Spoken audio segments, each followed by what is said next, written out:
Tapos hindi naman po malaking issue yun ang pagkaiba ng religion ni Sir Paul at ni Krishna, kasi pwede naman silang maghiwalay ng pagsamba tuwing linggo. Si Krishna magsamba siya sa kanilang religion, tapos si Sir Paul magsamba sa Katolik.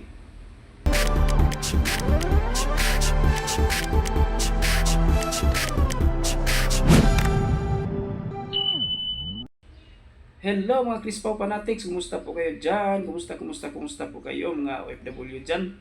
Nga nanonood sa atin, kumusta po kayo dyan? Mga kababayan natin na nanonood sa atin, na nanirahan na po sa ibang bansa, kumusta po kayo dyan? Kumusta? At sa mga Cebuano nagsuportar sa ako, daghang salamat mga idol, daghang salamat, sana mag-subscribe po kayo.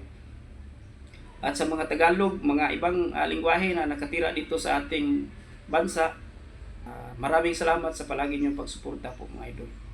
At maraming salamat. Kumusta po mga ka-Crispaw dyan? Nag-violet na bang lahat? Kumusta? Nag-violet na ba ang lahat? Kumusta po kayo? Ulitin ko lang po. Pwede po kayong mag-shoutout po dito sa ating video. Magpa-shoutout sa dulo ng po ng ating video. Sa susunod na video, shoutout po natin. Pwede kayong mag-comment po mga idol. Kasi open po ito ang ating channel para sa shoutout po mga idol. Tapos ulitin ko, kumusta po mga FW dyan? Kumusta? Sana po kinikilig na kayo. Baka ang iba dyan gusto nang umuwi kasi kinikilig po sila ng Crispaw po.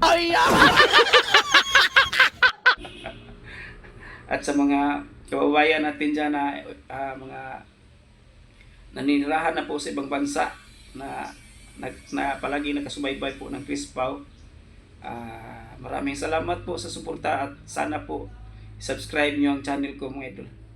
At sa mga senior citizen dyan, sila importante po mga idol, ang lulot lula natin dyan, kasi ang mga lulot lula natin mga idol, ang mga senior citizen pala ay Crispaw Fanatics. Ano ang senyo natamimi kayo? Maraming nagko-comment sa akin ng mga senior citizen, Crispaw Fanatics. Pang stress reliever na yata nila itong naka-Crispaw mga idol, parang gamot na po ito nila. Kasi may nag-comment po sa akin kahapon mga idol na, "Idol, I am 65 years old, pero simula nang nanood ako ng Crispaw, nawala po ang mga sakit-sakit ng biwang ko at saka arthritis ko."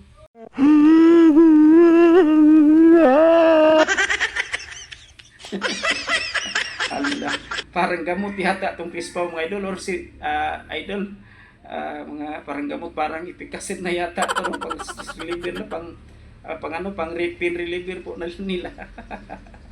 Grabe po mga senior, no, hindi po nagpahuli.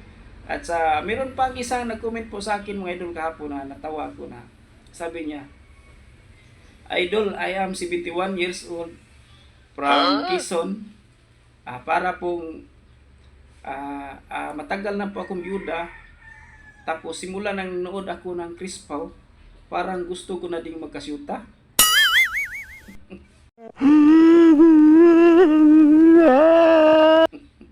Gusto niya magkasyuta.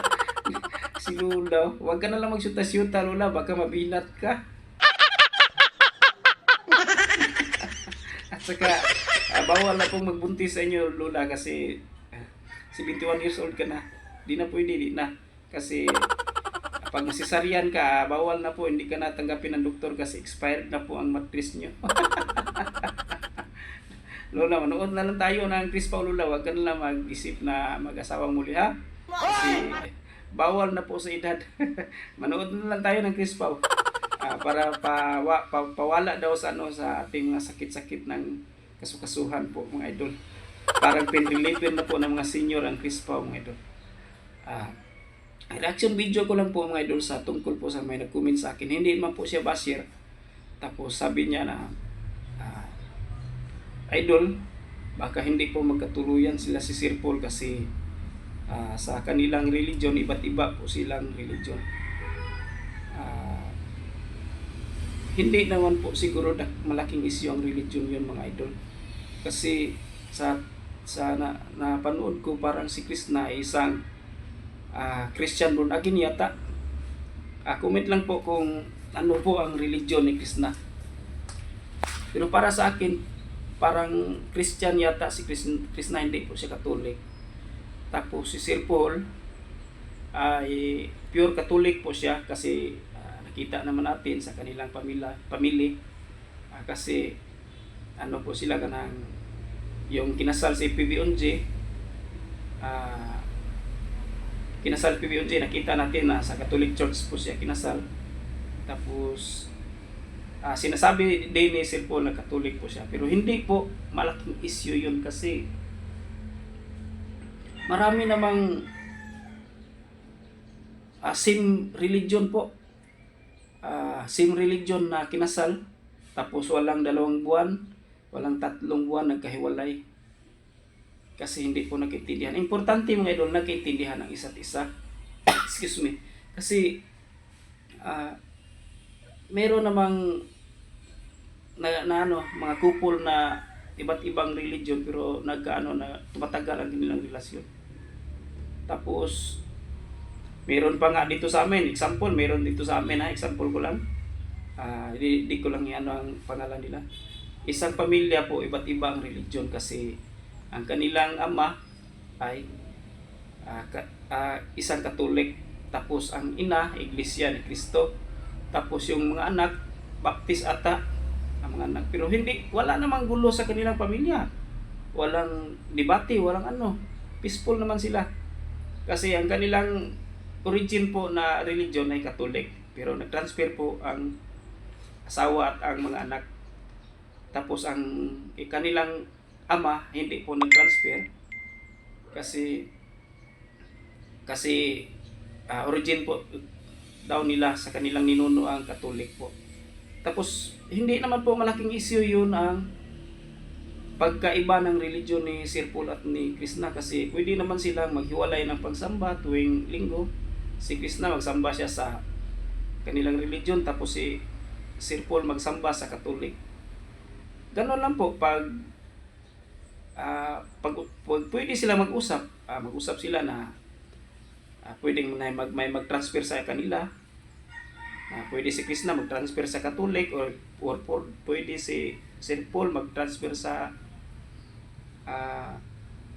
Christian. Ganon lang po. Tapos importante nagkaintindihan, nagmamahalan kahit ano pang religion nyo. Kasi in case of religion, marami na pong couple na case na iba't ibang religion ang mag-asawa. Pero hindi naman nagkahiwalay. Tumatagal kanilang relasyon kasi ang religion po mga idol ay kahit ano pang religion natin, isa lang po ang ating Panginoon, di ba?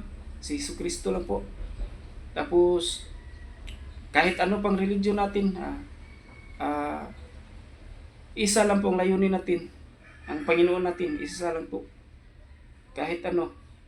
Pero pwede naman po mag-usap sila ni Sir Paul o ni Krishna na hiwalay lang muna tayo ng pagsamba tuwing linggo kasi si Krishna ay Christian at si Sir Paul ay Katolik. Pwede naman, ganun lang. Importante nagmamahalan sila. Pero ang importante na walang debate pag dating sa bahay kasi iba na yon. Pero hindi sa tingin ko hindi po kasi napaka bait po ni Sir Paul. At siya ang mag-adjust kasi siya ang patanda kay Krishna, siya ang mag-adjust po.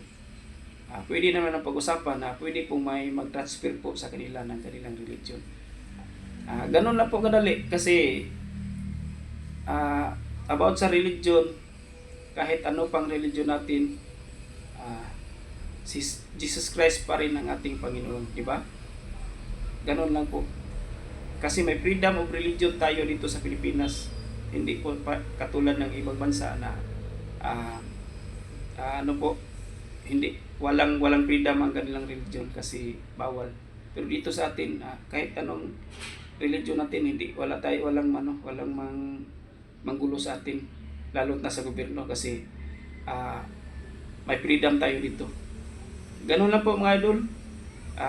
Comment lang po kayo kung okay ba ang comment ng na baka hindi po magkatuluyan sila kasi iba't ibang rin ang religion. Anong magko-comment nyo dyan mga idol? Maraming salamat po mga idol. Thank you for watching po mga idol.